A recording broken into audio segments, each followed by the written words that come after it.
अस्सलामुअलैकुम। आज की वीडियो में हम डेटा को रिकवर करना सीखेंगे। मेरे लैपटॉप में कुछ वीडियोस हैं। जब मैं इन वीडियोस को प्ले करता हूं तो इन पे एरर आता है और कोई भी वीडियो प्ले नहीं होती। अब जैसे मैंने इस वीडियो को प्ले किया तो इस पे एरर आ रहा है और ये वीडियो प्ले भी नहीं हो रही। अब मैं इस एरर को ठीक करूँगा तो ये वीडियो प्ले हो जाएगी। अब मैंने इसे क्लोज कर दिया है। अब मैंने इस वीडियो पे राइट क्लिक कर दिया है, फिर प्रॉपर्टीज वाले बटन पे क्लिक कर दिया है। अब सिक्योरिटी वाले बटन पे क्लिक कर दिया है। अब एडवांस वाले बटन पे क्लिक कर दिया है।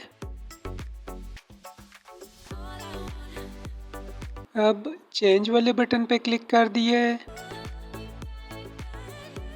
फिर एडवांस वाले बटन पे क्लिक कर दिया है। अब फाइंड नाउ वाले बटन पे क्लिक कर दिया है। अब लिस्ट में से एवरीवन वाले यूज़र को सिलेक्ट कर लिया है।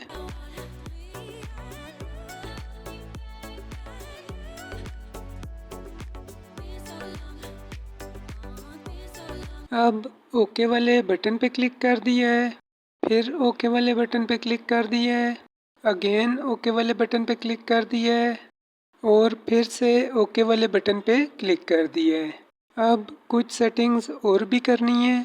अब फिर मैंने वीडियो पे राइट क्लिक करके प्रॉपर्टीज़ वाले बटन पे क्लिक कर दिया है। अब सिक्योरिटी वाले बटन पे क्लिक कर दिया है। अब एडिट वाले बटन पे क्लिक कर दिया है। अब ऐड वाले बटन पे क्लिक कर दिया है। अब एडवांस वाले बटन पे क्लिक कर दिया है। अब फाइंड वाले बटन पे क्लिक कर दिया है। लिस्ट में से एवरीवन वाले यूज़र को सिलेक्ट कर लिया है। फिर ओके वाले बटन पे क्लिक कर दिया है। अब फिर ओके वाले बटन पे क्लिक कर दिया है।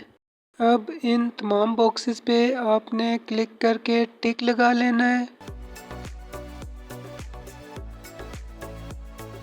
अब ओके वाले बटन पे क्लिक कर दिया है। अब फिर ओके वाले बटन पे क्लिक कर दिया है। अब आप देख सकते हैं ये वीडियो प्ले हो गई है और कोई एरर भी नहीं आया। ऐसे ही आप भी अपना डेटा रिकवर कर सकते हैं। अगर कोई बात पूछनी हो तो आप वीडियो के नीचे कमेंट कर दें, मैं आपको रिप्लाई कर दूंगा। मज़ीद वीडियोस के लिए आप मेरे यूट्यूब चैनल रफ़ाकत अली ऑफिशियल का विज़िट करें। अल्लाह हाफिज़, मिलते हैं नेक्स्ट वीडियो में।